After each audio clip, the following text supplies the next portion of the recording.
నభూతో నా భవిష్యత్ కేవలం 9% VAతో మన మర్రి గోల్డ్ అండ్ డైమండ్స్ లో నక్షి మేళా.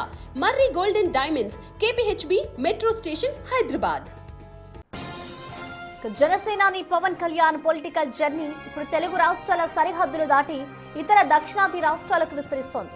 ఇటీవలే కేరళంలోని తిరువనంతపురంలో జనసేన ముఖ్య నేతలు నాగబాబు, తాళ్ళూరి రామ్ ఆధ్వర్యంలో పార్టీ విస్తరణ సమావేశం జరిగింది. ఈ సమావేశంలో వివిధ పార్టీలకు చెందిన సుమారు 200 మంది నేతలు జనసేనలో చేరారు. కేరళంలో పార్టీ యూనిట్ ను బలోపేతం చేయడం ద్వారా పవన్ తన నేషనల్ అవుట్లుక్ ఉన్న ప్రాంతీయ పార్టీ నినాదాన్ని బలంగా వినిపిస్తున్నారు.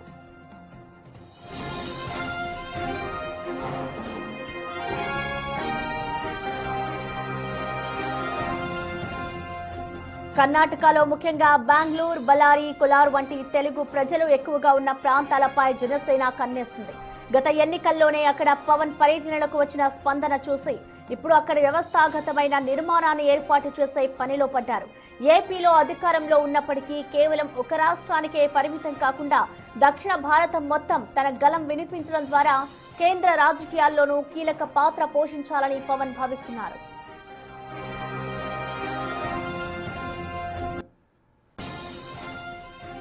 ఇతర రాష్ట్రాల్లో స్థిరపడిన తెలుగు వారి మద్దతును కూడగట్టడం ద్వారా అక్కడి రాజకీయ ప్రభావాన్ని చూపాలని ప్లాన్ చేస్తున్నారు. ఆయనకు అమిత్ షా, మోడీ వంటి జాతీయ నేతలతో ఉన్న సత్సంబంధాలు, బీజేపీ దక్షిణాది విస్తరణ వ్యూహంతో పవన్ వ్యూహాలు సింక్ అవుతున్నట్లు కనిపిస్తోంది. ఇటు పార్టీలో నాగబాబు, కొంతమంది IAS, IPS మాజీ అధికారులు వ్యూహ రచనలో కీలక పాత్ర పోషిస్తున్నారు. మొత్తానికి పవన్ సౌత్ ఇండియాలో బలమైన పొలిటికల్ ఫోర్స్ గా ఎదిగేందుకు సిద్ధమవుతున్నారు.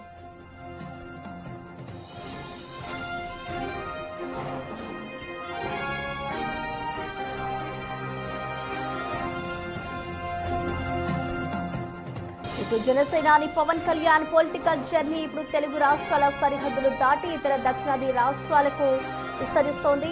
ఇటు ఇటీవలే కేరళంలోని తిరువనంతపురంలో జనసేన ముఖ్య నేతలు నాగబాబు, తాళ్ళూరి రామ్ ఆధ్వర్యంలో పార్టీ విస్తరణ సమావేశం అయితే జరిగింది.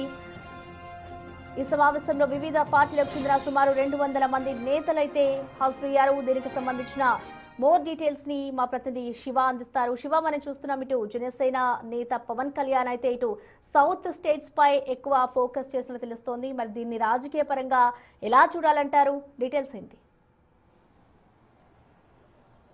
అసలు మొత్తం మీద చూసుకుంటే ఆంధ్రప్రదేశ్ రాజకీయాలే కాదు, పక్కనున్న దక్షిణాది రాష్ట్రాలపై ఫోకస్ పెట్టాలనేది జనసేన అధినేత డిప్యూటీ సీఎం పవన్ కళ్యాణ్ ఆలోచనగా కనిపిస్తోంది. ఇప్పటికే తమిళనాడు, కర్ణాటక, కేరళ రాష్ట్రాల్లో బాగా వేసిన పరిస్థితి కనిపించింది. గతంలో తెలంగాణకు సంబంధించి కూడా అక్కడక్కడ కొన్ని సంబంధించి సభ్యత్వాలు కావచ్చు, చిన్న చిన్న మీటింగ్లు కావచ్చు, లేకపోతే కొన్ని చేసిన పరిస్థితి కనిపించింది. అలాగే సనాతన ధర్మం విషయం కావచ్చు, లేకపోతే దేవాలయాల సందర్శన విషయంలో కావచ్చు, ఇప్పటికే తమిళనాడు, కేరళ 2 రాష్ట్రాలని డిప్యూటీ సీఎం పవన్ కళ్యాణ్ క్షేత్రస్థాయిలో పర్యటన జరిపిన పరిస్థితి కనిపించింది.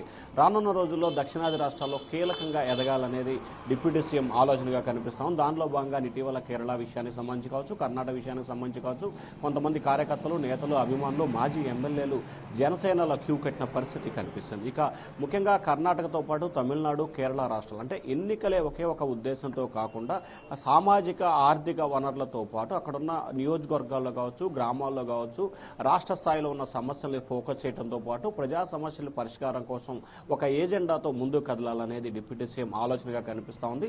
ఎన్నికల సమయంలోనే కాకుండా రాజకీయంగా చైతన్యం కలిగటం, ముఖ్యంగా విద్యావంతులైన ప్రాంతం కేరళ కావటం, దాంతోపాటు కర్ణాటక విషయం కావచ్చు, అలాగే తమిళనాడు కావచ్చు, తెలంగాణ విషయానికి సంబంధించి కూడా ఎక్కువగా ఫోకస్ పెట్టే అవకాశం కనిపిస్తుంది. ముఖ్యంగా రానున్న రోజుల్లో దక్షిణాది రాష్ట్రాలకు సంబంధించి అభివృద్ధికి సంబంధించి ప్రత్యేకంగా కూడా ఒక ఏజెండాను ఎత్తుకునే దిశగా పవన్ కళ్యాణ్ కనిపిస్తూ ఉన్నారు. ప్రస్తుతం ఎన్డీఏకి సంబంధించి భాగస్వామ్యంగా ఉన్న జనసేన రానున్న రోజుల్లో దక్షిణాది రాష్ట్రాల అభివృద్ధి కోసం, దక్షిణాది రాష్ట్రాలకు సంబంధించి అభివృద్ధి చెందడంతో పాటు పారిశ్రామికంగా, ఆర్థికంగా చేయూతనిచ్చే దిశగా ఒక ఏజెండాతో పవన్ కళ్యాణ్ ఈ ప్రాంతాన్ని టార్గెట్ చేసుకున్నట్టు తెలుస్తాం. దీనికి కేంద్ర ప్రభుత్వంతో పాటు భారతీయ జనతా పార్టీ పూర్తి స్థాయిలో సహాయ సహకారాలు అందజేస్తున్న పరిస్థితి కనిపిస్తూ ఉంది. అయితే నేషనల్ లెవెల్లో కూడా అంటే జాతీయ స్థాయిలో కూడా డిప్యూటీ సీఎం పవన్ కళ్యాణ్ కీలకమైన పాత్ర పోషించే దిశగా రాజకీయంగా అడుగులు వేస్తున్నారు. ఒకవైపు సామాజికంగా కావచ్చు, మరొక వైపు ఆర్థిక పరంగా కావచ్చు, ఇంకొక వైపు సనాతన ధర్మం వైపు కావచ్చు, వెరసి వీటన్నిటిని కూడా అంచనా వేసుకొని ఆయా ప్రాంతాల్లో, ఆయా ఏరియా ఏరియాల్లో ఆయా రాష్ట్రాల్లో ఉన్న ప్రస్తుత పరిస్థితుల్ని బేరేజు కోసుకుని అక్కడ జనసేన ఏ రకంగా వారికి ఉపయోగించుకోవాలి, ముఖ్యంగా యువతని విద్యావంతులను ఏ రకంగా జనసేన వైపు మళ్లించే దిశగా కార్యాచరణ రూపొందించాలి అనే దానిపై కూడా చాలా ఎక్కువగా ఫోకస్ పెట్టే అవకాశాలు కనిపిస్తున్నాయి. రానున్న రోజుల్లో దక్షిణాది రాష్ట్రాలకు సంబంధించి అభివృద్ధి నినాదంతో ఒక ఎజెండా ఎత్తుకొని దేశ స్థాయిలో కీలకమైన వ్యక్తిగా ఎదిగే అవకాశాలు అయితే కనిపిస్తున్నాయి. ఆ దిశగా దక్షిణాది రాష్ట్రాల్లో పార్టీని విస్తరించే దిశగా జనసేన పావులు కదుపుతున్నట్టు అర్థమవుతోంది ప్రసన్న. అయితే శివ, అంటే ఇప్పటికే చూసుకుంటే ఇటు తెలుగు రాష్ట్రాలకి సంబంధించిన మెయిన్గా ఏపీలో ఇప్పటికే పవన్ కళ్యాణ్కి అత్యంత ఆదరణ ఉంది. మరొక వైపు ఇటు మోడీ సహాయంతో కూడా సౌత్ స్టేట్స్ పైన ఎక్కువగా ఫోకస్ చేసే అవకాశాలు ఉన్నాయి. కాబట్టి ఇటు దీన్ని ప్రజలు ఎలా తీసుకుంటారనుకోవచ్చు? జనసేనకి సంబంధించి ఇప్పటికే చాలా మంది ఫ్యాన్స్ ఉన్నారు, ఇటు సినిమా పరంగా కానివ్వచ్చు, రాజకీయ పరంగా కానివ్వచ్చు. మరి సౌత్ స్టేట్స్లో ఆయన నిజంగానే అక్కడి నుంచి కూడా ఏమైనా రాజకీయ పరంగా నిర్ణయాలు తీసుకుంటే అట్నుంచి కూడా ఆయనకి అంతే పాజిటివిటీ ఉంటుందనుకోవచ్చా? 100%. ఎందుకంటే డిప్యూటీ సీఎం పవన్ కళ్యాణ్ విషయానికి సంబంధించి కూడా పూర్తి స్థాయిలో అవినీతికి పాల్పడడు అనేది ఒకటి, అలాగే ఎటువంటి అంశాన్నైనా సరే ముక్కు సూటిగా నిలదీస్తాడు. అలాగే దానితో పాటు కార్యకర్తలకి నేతలకి సంబంధించి కూడా కావలసిన పనులని చేసి పెడతాడు. అలాగే సనాతన ధర్మం, దీంతో పాటుగా ముఖ్యంగా కార్యకర్తలు పాన్ ఇండియా స్టార్గా ఎదిగిన డిప్యూటీ సీఎం పవన్ కళ్యాణ్కి సంబంధించి దక్షిణాది రాష్ట్రాల్లో చాలా విస్తృతంగా బలం ఉన్న పరిస్థితి. సో ఆంధ్రప్రదేశ్లో ఏ స్థాయిలో అయితే ఆయనకు బలం ఉందో అదే స్థాయిలో మిగిలిన రాష్ట్రాల్లో లేకపోవచ్చు, కానీ 30% పైగా కూడా ఆయా రాష్ట్రాల్లో డిప్యూటీ సీఎం పవన్ కళ్యాణ్కి ఫాలోయింగ్ కావచ్చు, అభిమానులు కావచ్చు, కార్యకర్తలు కావచ్చు, నేతలు కావచ్చు బలం ఉన్న పరిస్థితి కనిపిస్తోంది. ప్రస్తుతం మనం దేశ రాజకీయాల్లో చూసుకుంటే కనుక అధికార పార్టీకి ప్రతిపక్ష పార్టీలకు సంబంధించి గెలుపు ఓటములకు సంబంధించి 2 నుంచి 5% మాత్రమే ఓట్ల వ్యత్యాసం ఉంటుంది. ఇక ఆయా రాష్ట్రాలకు సంబంధించి ఉన్న ఓట్లకు సంబంధించి కూడా 40% షేర్ తీసుకునే పరిస్థితి మాత్రమే ఆయా రాజకీయ పార్టీలు గెలిచే పార్టీలకు ఉంటుంది. సో దాదాపుగా జనసేనకు సంబంధించిన డిప్యూటీ సీఎంకి 25 నుంచి 30% వరకు కూడా ఆయా రాష్ట్రాల్లో బలంగా ఇప్పటికే కొంత నెట్వర్క్ ఉంది, అంత అభిమానులు ఉన్నారు. అలాగే యువకులు విద్యావంతులు ఆయన వైపు మొగ్గు చూపే అవకాశం కనిపిస్తూ ఉంది.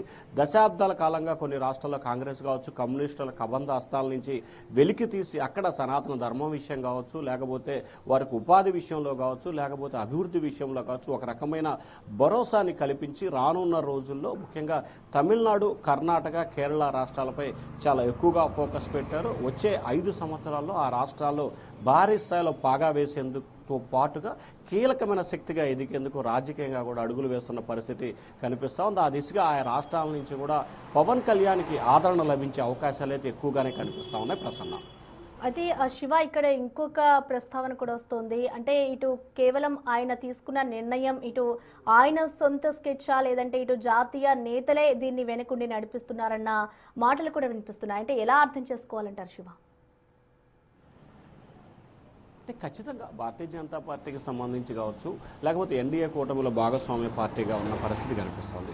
సో ఈ నేపథ్యంలో రానున్న రోజుల్లో ఎన్డీఏ పార్టీకి సంబంధించి ముఖ్యంగా దక్షిణాది రాష్ట్రాలకు సంబంధించి బీజేపీతో పాటు బీజేపీకి అనుబంధంగా అంటే అదే కూటమిలో ఒక కీలకమైన వ్యక్తి ఆ పార్టీకి అవసరం. ఎందుకంటే భారతీయ జనతా పార్టీకి సంబంధించి దక్షిణాది రాష్ట్రాల్లో ఎవరెన్ని చెప్పినా పూర్తి స్థాయిలో అధికారానికి చేజిక్కించుకోవడంలో దాదాపుగా అంచనాలకు అందని దూరంలో ఉంది.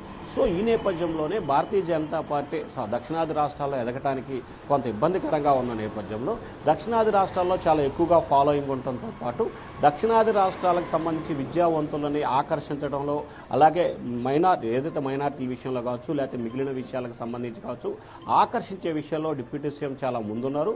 దాంతోపాటుగా సినీ గ్లామరు, పొలిటికల్ గ్లామర్ 2 జోడీకరించుకోవటం, దాంతోపాటుగా అభిమానులు ఎక్కువగా ఉన్న వ్యక్తి కావడంతో వీటన్నిటిని వెరసి భారతీయ జనతా పార్టీ ప్లాన్ బిగా డిప్యూటీ సీఎం పవన్ కళ్యాణ్ ఆంధ్రప్రదేశ్తో పాటు మిగిలిన రాష్ట్రాల్లో వినియోగించుకోవాలని చెప్పి మొదటి నుంచి భావిస్తూ ఉంది.